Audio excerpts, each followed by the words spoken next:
on how radio shapes lives.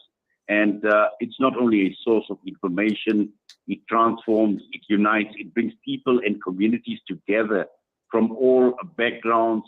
It provides clarity, understanding, exposure to diverse points of view, provides the ideal platform for dialogue, for debate, and also at the same time, Julie, understanding new perspectives, paving the way for positive action, to build tolerance, to overcome differences that separate us. And when we put all of this together, we realize and appreciate, Julie, how powerful a medium radio can be. And this is the reason, Julie, why I like this year's theme in celebrating World Radio Day. The theme has been radio and trust, because over the years and through my experience, and I'm sure you've experienced this as well, it's a two-way relationship that you build through radio, a trusting relationship between the radio station and the audience, Julie. Absolutely. We know, just let's just kind of hone in on the South African Muslim community. I'm not even going to go outside of that community. And once radio opened up to us as a community, just how it transformed our lives, how it opened up new vistas for us, and just how we started evolving as a community, how it opened our minds, how many opportunities it allowed us to grow as people, as human beings. Alhamdulillah. Well, certainly, Julie, and I like, when you talk about growth and when we talk about an evolving relationship, because when we look at the Muslim community in South Africa since the advent of radio, we find that the degree of exposure by Muslims to radio is extremely high. And for various reasons, and we've seen how radio and in recent times, even social media has played such a great role in shaping this Muslim society. And for me personally, having that exposure, we've seen the innovation, we've had the ability to network with thousands of people over the years. And just reflecting on my 20 years on radio since I started at CII Radio and now being at Salam Media, I must say it's been an amazing journey. It's been an inspiring journey. We've seen so much energy. We've seen the adrenaline rush. We've had thousands of interviews with people across almost every spectrum of life. And this is what the Muslim community has been looking at, not only looking at Muslim radio as a spiritual medium, but in more ways than one. Islam is a total way of life. So whether we're talking about politics, whether we're talking about social issues, social dynamics, each and every aspect is basically covered through the medium of radio. And this is where we find that the audience appreciates it, and also looking at the broader Muslim world in terms of how the Muslim world has responded to what we see happening around us, particularly when one looks at Islam, when one looks at Muslims.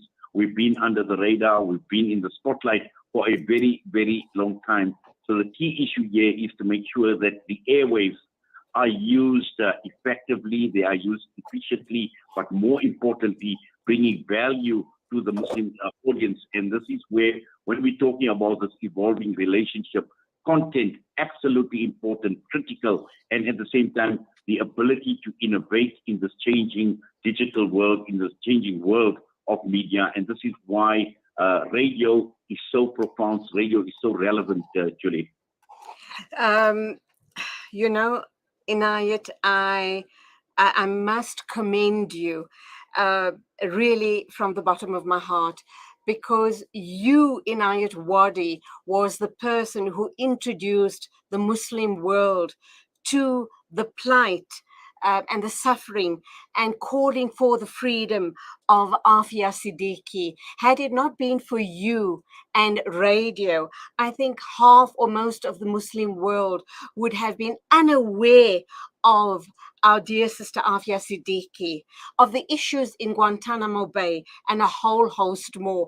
And whenever these issues, and we know that mainstream media or Western media would never have given these issues the coverage that it deserves. They've swept it under the carpet.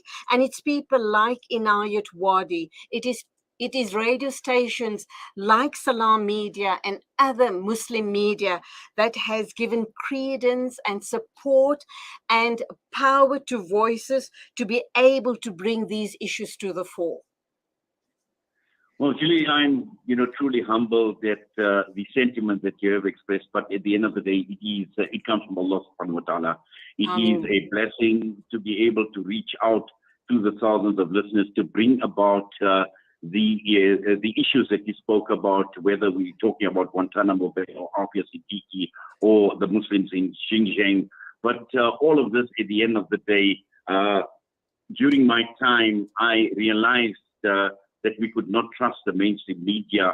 And this is where we looked at alternatives, where I looked at alternatives.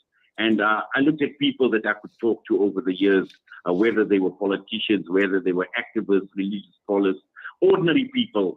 And these are all people that want to make this world a much better place. So we make dua that Allah subhanahu wa ta'ala grant us the sincerity, the acceptance, because this is a favor from Allah subhanahu wa ta'ala. And again, in a world where we find the mainstream media so biased, where we see a captured mainstream media, whether they're captured by governments or corporates or for commercial interests, the key issue here is to find that alternative and to bring that alternative. And believe me, Julie, there are thousands and thousands of people just like myself right across the entire world that want to bring the alternative, that want to bring the truth. Because this is what Islam is about. This is what Islamic media is about, Muslim media about. It is about truth, and it is not about being sensationalist. And let me just make my closing statement, which I'd like you to respond to.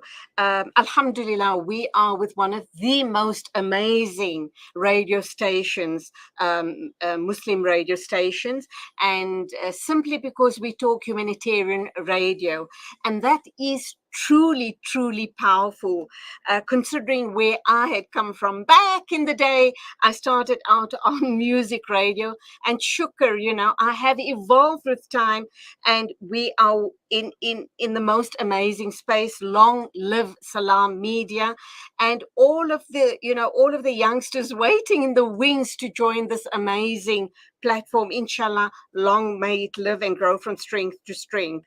Having said that, how do you believe technology and all the other social media platforms will or is impacting on radio per se? Because we know youngsters move with the times, they move with technology, and they are making a name and a space for themselves on other platforms. Are we still relevant? Do we still have a space as far as the airwaves are concerned when we talk radio? Well, we definitely are relevant because although we've seen the change in the digital world, and where we've seen in recent years the internet and social media having played a great role in society, but it may be described as popular culture in the media industry. It influences many young people. It influences youth culture. But when one looks at Islam and Islamic principles, they haven't changed over a period of time. And the key issue here is we are still relevant because we still have the ability, we still have the opportunity to shape and reshape the media, even through social media. And that is the reason why we at Salam Media are using various platforms to broadcast, and we're not only using traditional radio. So at the end of the day, this obviously will shape the Muslim world in a different way. But as far as responding to this, the media, I personally feel and I strongly believe, is still responsible for change. And if we continue with the right intention, with the right content, at the end of the day, we will continue remaining relevant, because the media and radio will still remain one of the most oldest and widely used means of communication, whether we do it on social media or on any other platform, Julie. And that's where we end it. That is my fellow broadcast journalist colleague, Inayet Wadee.